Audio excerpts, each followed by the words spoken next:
Recevoir des demandes quand on est photographe ou vidéaste de mariage, c'est bien. Ça veut dire qu'il y a de l'intérêt pour votre travail et ça, c'est une excellente nouvelle. Mais réussir à transformer un prospect intéressé en un client qui paye, ça, c'est notre histoire. Il y a beaucoup de photographes et de vidéastes de mariage qui reçoivent beaucoup de demandes régulièrement de la part des couples, en DM ou par mail ou tout ce que vous voulez. Mais il y en a beaucoup aussi malheureusement qui n'arrivent pas à convertir ces demandes-là en des contrats signés.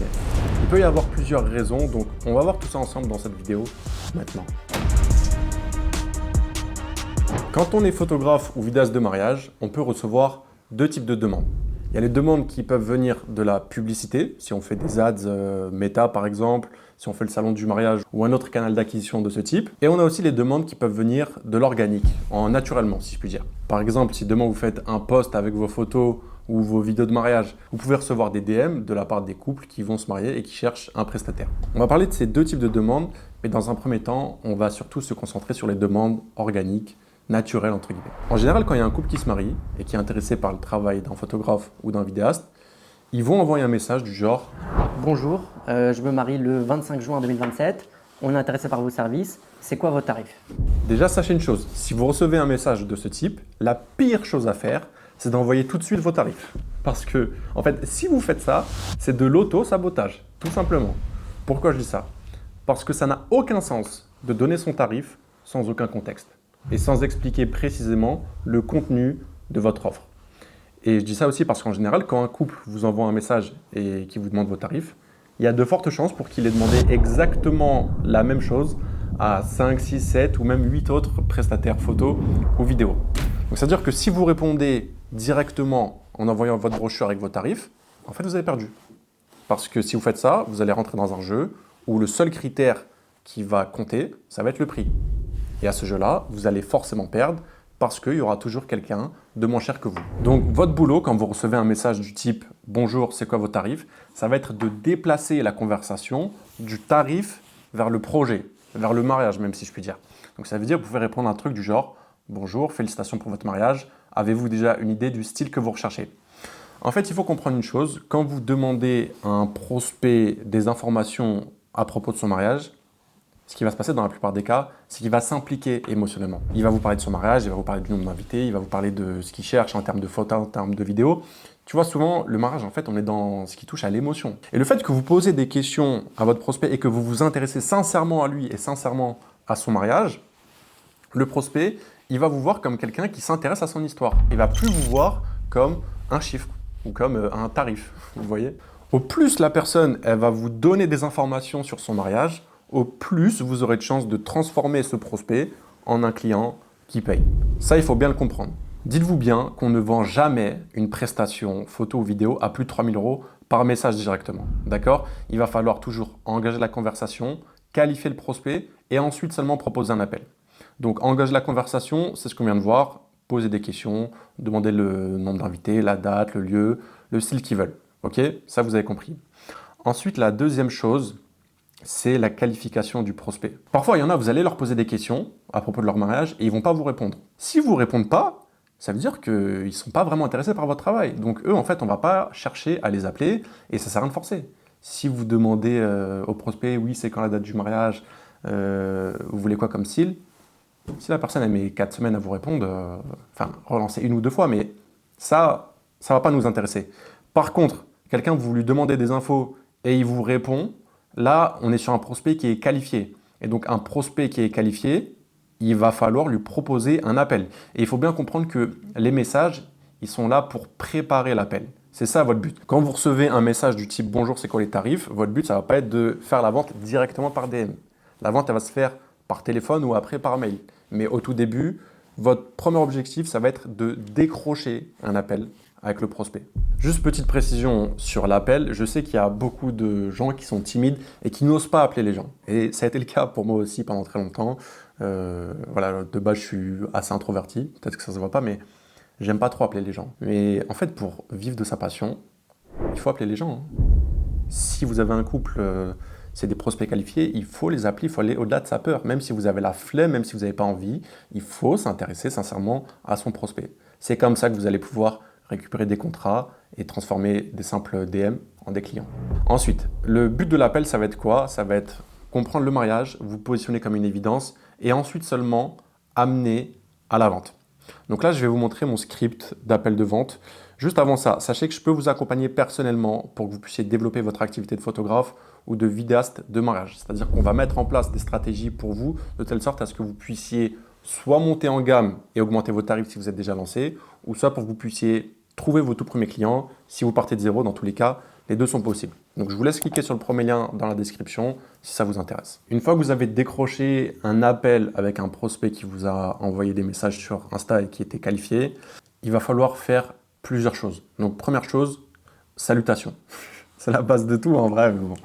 Je suis obligé de commencer par la base. Vous vous présentez chaleureusement et vous demandez à la personne comment elle va. D'accord? Commencez pas tout de suite en disant moi, mes offres, c'est 2000 €. Non, non, non. Ensuite, écoutez d'abord. Super important. On laisse le prospect parler avant de parler de nous. Il faut toujours poser les 5 questions essentielles avant de parler de votre offre ou de pourquoi vous êtes génial en tant que photographe ou en tant que vidéaste. Une fois que vous avez écouté et compris les attentes et les objections du prospect, vous allez pouvoir présenter votre offre et ensuite, à la fin seulement, vous allez pouvoir conclure. Ok. Donc, quand vous commencez l'appel, bonjour, comment ça va, vous allez bien, ok, très bien. Les 5 questions à poser, ça va être ça. Ça va être la date de votre mariage, quel est le lieu de réception, s'ils l'ont déjà ou pas encore, combien d'invités prévoyez-vous, comme ça, ça va vous permettre de savoir si c'est plutôt un gros mariage ou un petit mariage. Comment imaginez-vous votre mariage et qu'est-ce que vous recherchez précisément? Est-ce qu'ils veulent que de la photo, que de la vidéo ou est-ce qu'ils veulent les deux? Comme ça va vous éviter de proposer une offre inadaptée. Ce qu'il ne faut pas faire typiquement, c'est oui, bon, alors j'ai bien eu toutes les informations, donc moi, mes offres, c'est ça, ça, ça. Non, non, les amis.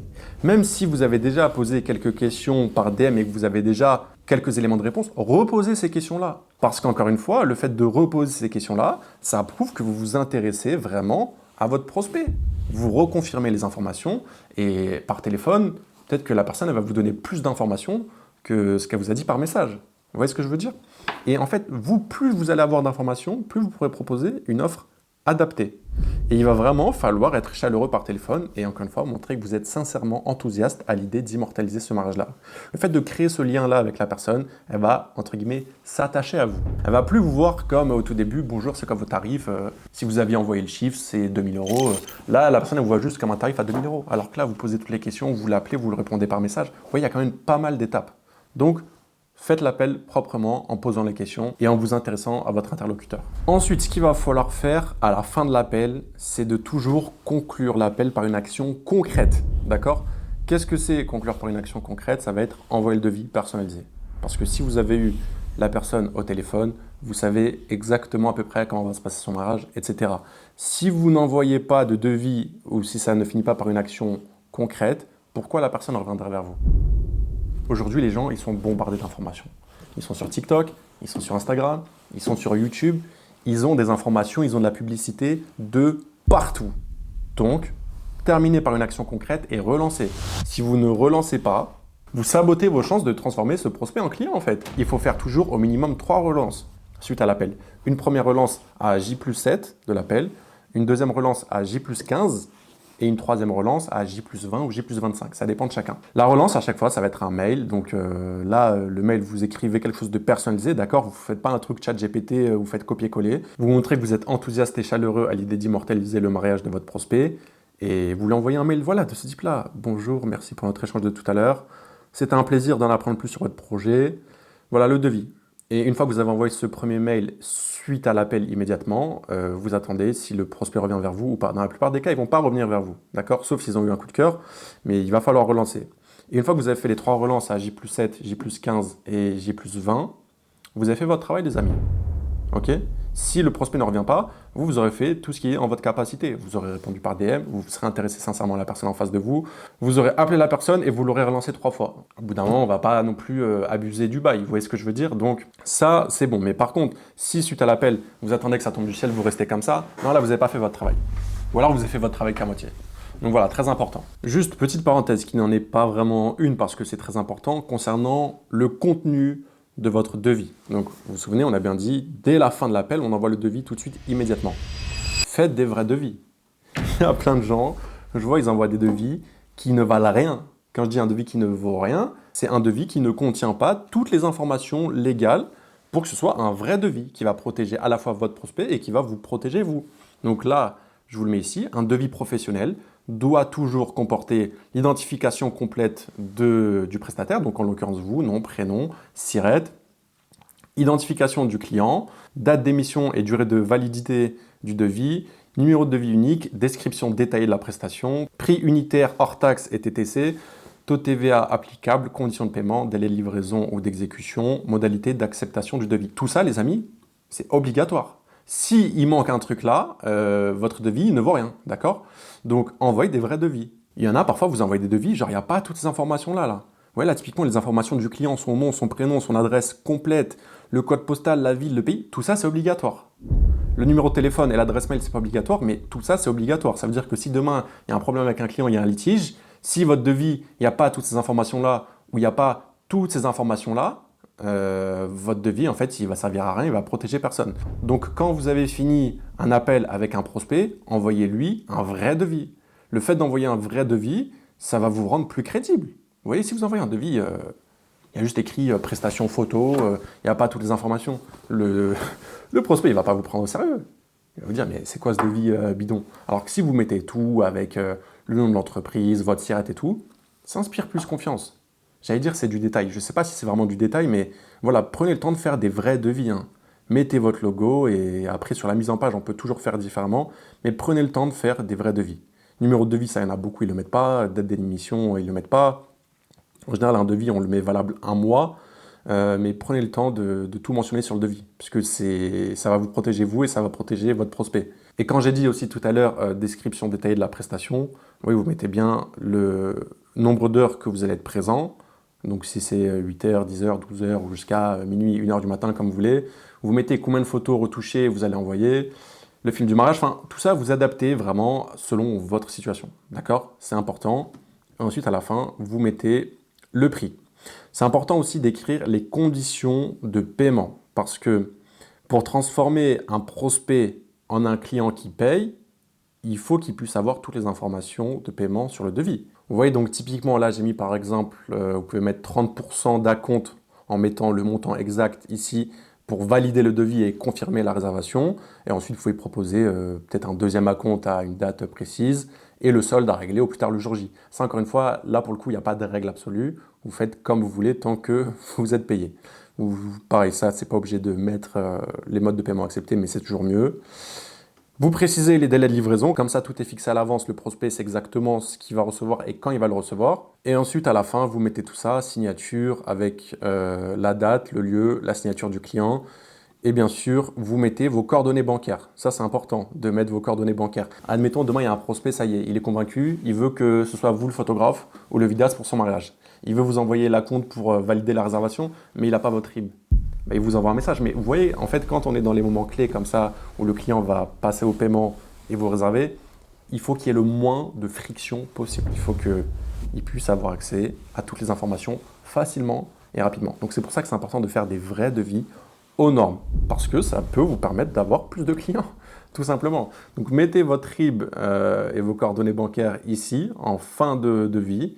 Comme ça, voilà, il y a toutes les informations. Et sachez qu'un devis signé bon pour accord, ça fait office de contrat aux yeux de la loi. Si le devis est complet avec toutes vos informations ici, etc. Après, vous pouvez faire aussi un contrat, pourquoi pas, avec vos clients, avec vos mariés. Il y en a certains parfois qui vont vous le réclamer, même s'ils ont signé le devis.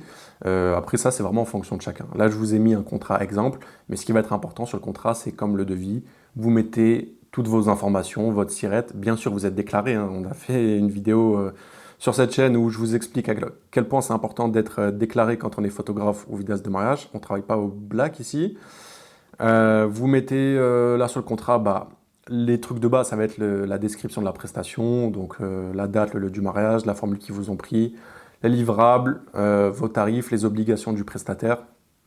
Ça va dépendre de chacun. Ça, c'est un template. Si jamais vous voulez que je vous l'envoie, cliquez sur le premier lien dans la description ou alors envoyez-moi un message sur Insta. Comme ça, on verra ce qu'on peut faire pour vous.